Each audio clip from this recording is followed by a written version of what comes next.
나스닥은 어제 시원하게 폭등했습니다. 생산자 물가지수 발표 이후 시장은 기다렸다는 듯이 다시 랠리를 이어갔습니다. 반도체 또한 폭등했습니다. 오늘 CPI를 예상해보고 매수 시점 말씀드리겠습니다. TQ는 7% 폭등했습니다. 테슬라는 5% 상승했습니다. 어제 X에서 트럼프와 일론의 만담 형식 대화가 있었습니다. 속슬은 12% 폭등했습니다. USD보다 조금 더 상승했습니다. 조정을 크게 받은 반도체 섹터 전반의 상승입니다. 엔비디아는 6.5% 폭등했습니다.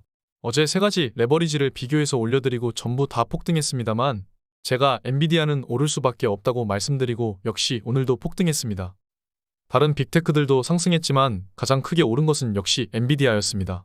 반도체 대장주답게 가장 크게 치고 올라온 모습이죠. 어제 엔비디아를 말씀드렸죠.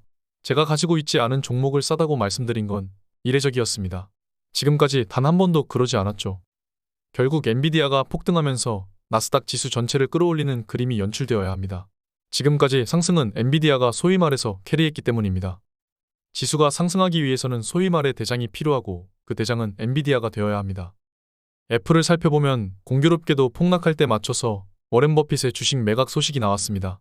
그가 팔았다는 소식에 시장은 엔캐리 청산에 이어 더 큰 폭락을 만들어냈죠. 하지만 수직 회복했습니다. 워렌 버핏 매도에 대해서는 지난주 월요일 제가 이미 말씀을 드렸죠. 버핏이 매도하고 후회해야 할 종목들 태산입니다. 애플도 마찬가지입니다. 워렌 버핏은 훌륭한 투자자는 맞지만 이제 시대가 바뀌고 있습니다. 버핏은 맥도날드를 98년에 팔아버렸고 이후 14배가 됐습니다. 코스트코를 팔고 2배가 되어버렸죠. 둘 다 버크셔보다 수익이 훨씬 좋습니다. 총 투자 자산은 1억 가까이까지 하락했다가 이제 다시 1억 5천 가까이 올라왔습니다. 지나친 하락에서 바닥에 우리는 계속 매수를 했고 이번에는 2천이 넘는 큰 매수를 진행했습니다. 이제 반도체 비중이 무려 30%에 가까워지고 있습니다.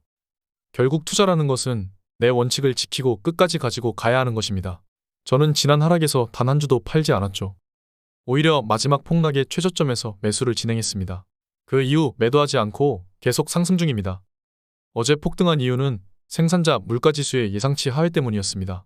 이제 물가지표는 오늘 CPI와 함께 더 낮은 수준으로 나타나게 될 것입니다. 시장은 물가가 너무 높지도 않고 그렇다고 낮지도 않은 것을 원합니다. 물가가 너무 심각하게 낮아지면 침체 걱정으로 이어져 폭락이 올 수도 있습니다. 오늘 CPI는 적당히 낮아야 될 것입니다.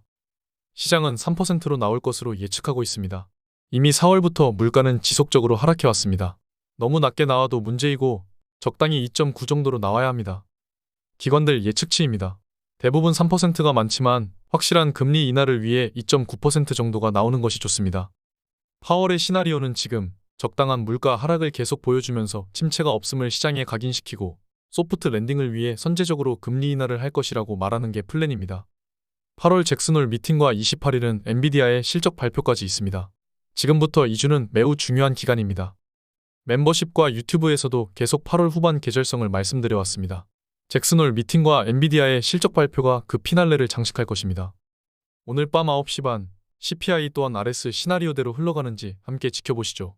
지금까지 모든 경기지표는 경기업 물가 다운을 가리키고 있습니다. 경로에서 벗어난 적은 없습니다. 오늘 여기까지 하겠습니다. 시장이 비이성적으로 하락을 하거나 상승할 때 우리는 매수하거나 매도했습니다. 오늘 밤 시장 대응도 함께 하시죠. RS 멤버십은 쾌적한 텔레그램으로 옮겨갔습니다. 감사합니다. 지금까지 목숨 걸고 레버리지와 테슬라, 비트코인 투자하는 RS 미국 주식이었습니다. 감사합니다.